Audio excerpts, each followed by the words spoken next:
Hello po, tipid ulam ba ang hanap nyo?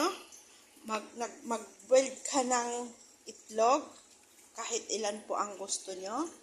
I-hard boiled nyo, tapos tanggalin yung yelo.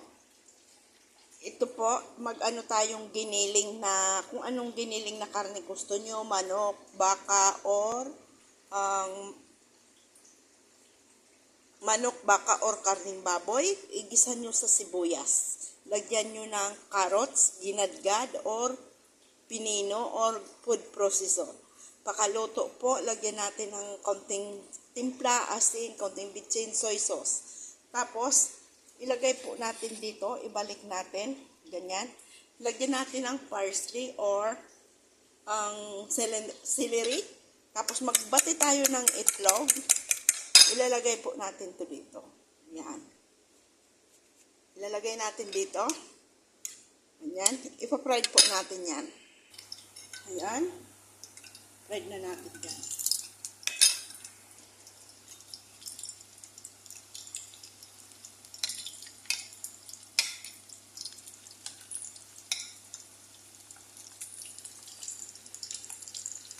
Dahan-dahanin natin para wag masira.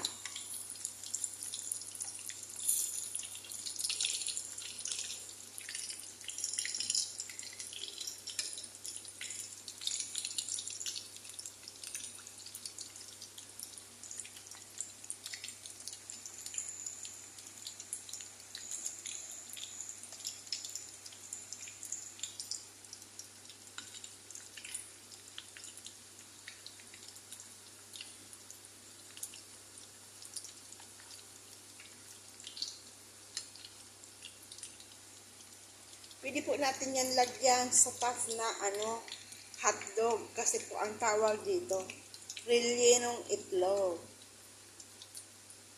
Kaso wala man po tayong hotdog. Kaya ginanyan ko lang po.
Yan, ito okay na to.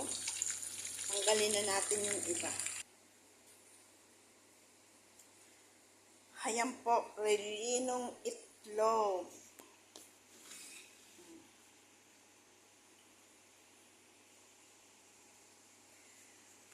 Yung itlog, hinard-boiled ko. Tapos, nagisa ako ng konting baka, giniling na baka, linagyan kong sibuyas.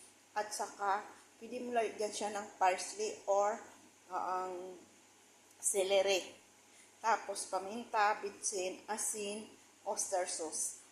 Tapos, yung yellow egg, tinanggal ko, minix ko dito sa giniling. Pag nung malamig na, pagkatapos po, binalik ko naman siya. Ito na ho siya. Binalik ko siya, pinurma kong itlog. So, ayan na po ang ating rellenong itlog. Pwede po nyo yan lagyan ng hotdog kasi wala akong hotdog. Ito po yung sobrang egg. Yan. Thank you for watching. Salamat po sa YouTube din. At nakita ko lang din yan. Maraming salamat. Bye-bye. God bless.